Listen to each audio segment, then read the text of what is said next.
Hey, you want to build some earth bags today? Okay, we'll go do that, okay? Okay, let's go. Hey everybody, welcome back once again to another great episode of Home Build Happiness. My name is Ron, and this is the Earth Bag Shed Build, episode 7.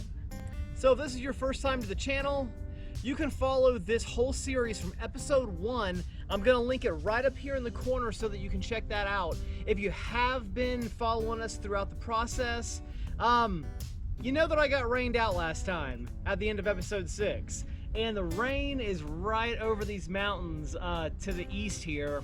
We might get rained out today. That's all right. We're gonna go as far as we can until that happens. And if you have been following us throughout this series, I want to thank you very much for taking the time to follow us.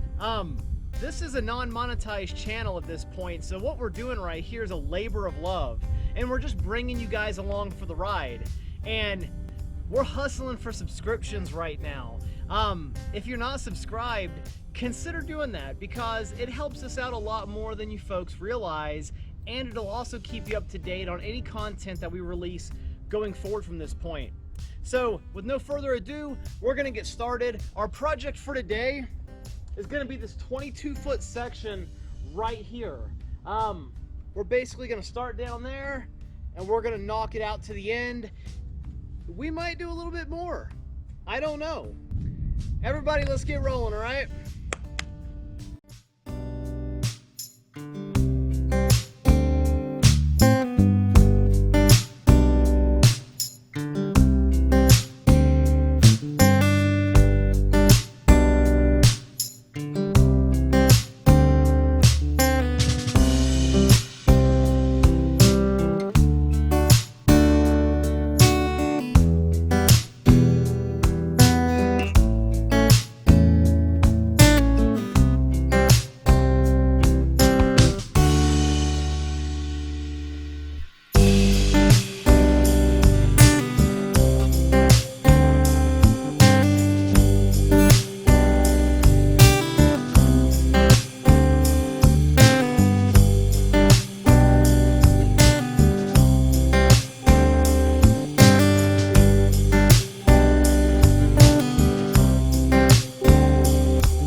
So halfway in, I figure it's a good time for a break, and I wanted to walk you folks around and actually show you what it is that we do to make this little operation run off grid.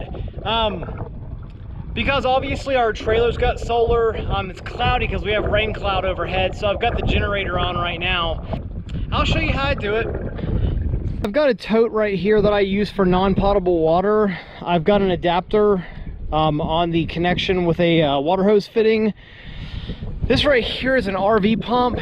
It runs 1.25 gallon per minute, so very small, but it does generate 110 psi, so it has the ability to give us quite a bit of pressure. I run that on a Harbor Freight jump pack, and believe it or not, for such a small setup, I'll show you the water here that I can generate.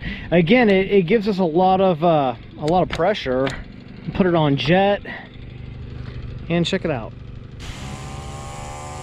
You know, and that's about 16 to 20 feet right there. And I keep it on a cone setting so I can fan the water out inside of the mixer. And then that mixer, we actually have it hooked to the van. When we used to travel in this van, we had solar on top. We've got 2 batteries. So we have a house battery here on a blade switch. And then we have a 2500 watt modified sine wave inverter. I just alligator clip it to the battery. And then that does a great job right there. Like I said, when we have clouds overhead like this and with the sun off that way, we're not pulling full power, and I've got the air conditioner on right now. So just to keep us ahead of the power curve, I put the generator on when Lauren gets home. That way after work she can cool down, take a shower, do whatever she needs to do. And as you see, that inverter powers that little Harbor Freight mixer just fine. And then last but not least, folks, this GoPro during this video, I've just got it mounted right here. It's on my motorcycle helmet. I've got these 2 buckets providing shade to the camera so it doesn't overheat. And then I've got another jump pack that's got my speaker, my phone, and I plug the GoPro up to that. And that's what allows us to do all of our filming. If you'll remember in episode 6, I was actually filming from up high, and if you look on our trailer, right there in the corner, that black speck is a mount that's attached up there. The point of Home Built Happiness is for us to be able to show y'all that you don't have to take out a 6-figure loan to do this, that just normal people on meager beginnings can do what we're doing. You can have your dream home. Like, you don't have to work the next 30 years of your life, 40 hours a week. You don't gotta pay a 30-year mortgage on a home. You don't have to, you know, have an HOA board breathing down your neck about the color of your house or the height of your grass. You don't have to do that, and you don't have to win the lottery to get there. It's attainable. You just got to work for it, and that's what we're doing. What you're seeing here is an EARTHBAG shed, but the shed isn't the end game. This shed is actually practice for multiple other structures that are going to be featured on this channel. This right here is the beginning of a 3-year project. So, are they domes? Do they have regular roofs? Do they have rain roofs? Are they going to be solar powered? You're going to have to wait and see. Those are all things that we do have planned out, but we're not telling on the channel because we want to leave you in suspense. You know, we have to give you something to look forward to. So, and if you heard me mention earlier, if you caught on to it, the generator was on so that Lauren, when she gets home from work, could get a shower and kind of get settled in. Says it's cloudy outside. Folks, if you're wondering where the other half of Home Built Happiness has been, I've been at work and I just got home, and look, I've got these cool rabbit ears. Not everyone can have all the fun here. Some people gotta work. It's true. I tried to offer it up to her and she said it was too much fun. Too much fun, I couldn't handle it. 10 time.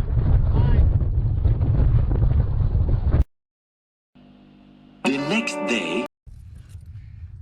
Alright, so we're at the point in the build that we kind of got to start thinking ahead as to what we're going to use this building for, what our needs are going to be from the interior to the exterior, and there's a couple things I have in mind that we can implement just as a way to kind of brainstorm for future use.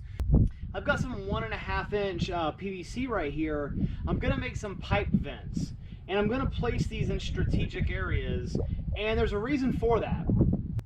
One of those reasons could be that I want to be able to run water at some point. I could also want to run solar into this building, and it could just be that I want ventilation later on. This is 120 inches of pipe. I've divided it into 20-inch sections, and that gives me 18 inches to span the bag, and then also 1 inch on each end for the end cap. Going forward, I plan to go ahead and put one right here. On the next course, I'm gonna have one right here. And I'm also gonna have one at the other end of the building on the east side. And that's just because of our future plans going forward. One other thing that we have to think about going forward is our door frame. Now that we're getting into some of these higher courses and we've got our stem wall set, we got to think about making cleats. And when you make a cleat, all you need is just some spare wood. Any old piece of plywood will do. Anything you have from prior projects, you can use for this. So I've got this, I've had this just laying out here on the ground for about a month. I'm going to cut this into thirds, and then I'm going to use some 3-inch framing nails, and I'm going to use this to anchor that door frame into these bags as we work our way up the courses. We don't got a lot of waste around here, so this little piece is about all I've got on property. I've got a neighbor that's going to give me a bunch of just spare old wood laying around. We'll be able to upcycle that. And if you see me doing anything here that doesn't bode well with you from a safety concern, or if your competency level isn't high with power tools, don't do it. If you want to do some of these things on your build and you don't feel competent, just grab a hacksaw or some form of a manual saw where there's less margin for a mistake to happen. And always wear proper PPE. Let's roll.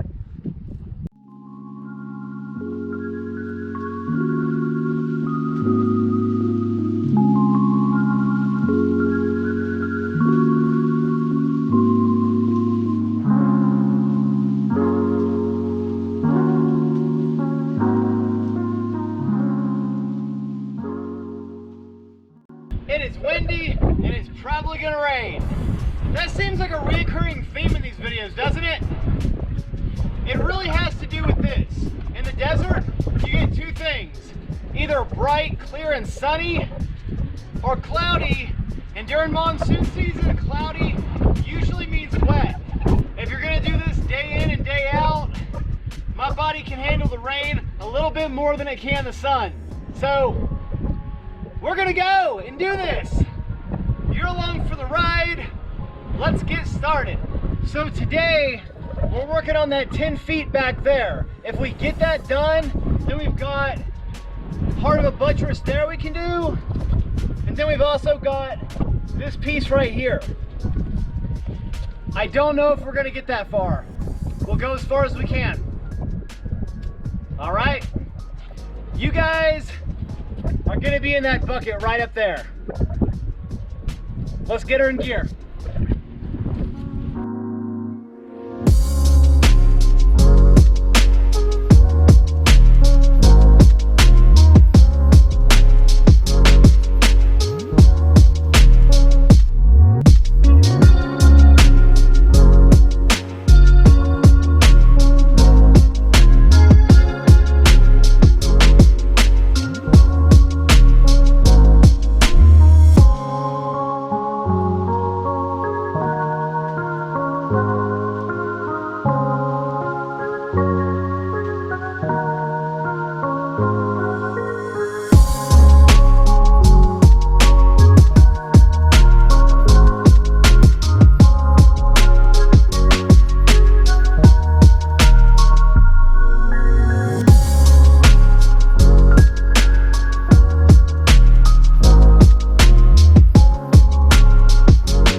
All right, so it's time to put our first cleat in. So all a cleat is basically two pieces of wood. You would have a 2x4 attached to this, and then all you would do is nail it right down here into your tube. The reason for that is these aren't conventional structures, so you don't have studs and things that you can just mount stuff into. It's got to go into the bag, so a lot of what you do has to be pre-planned in these units, and that's why I'm doing some things like putting these vent tubes in so that we can plan for the future. So with this, because I already had that 2x4 already holding this frame together, I'm just gonna take and put a couple shim pieces, which is just basically some old spare wood that I just cut up and just made shims with. I'm gonna put this piece here. I'm just gonna put 2 nails in right here, and then I'm gonna put 3 or 4 nails into this piece. I'm just gonna hammer them in. So every other course, I'm actually gonna make a cleat, and then I'm going to attach it going on up to the top.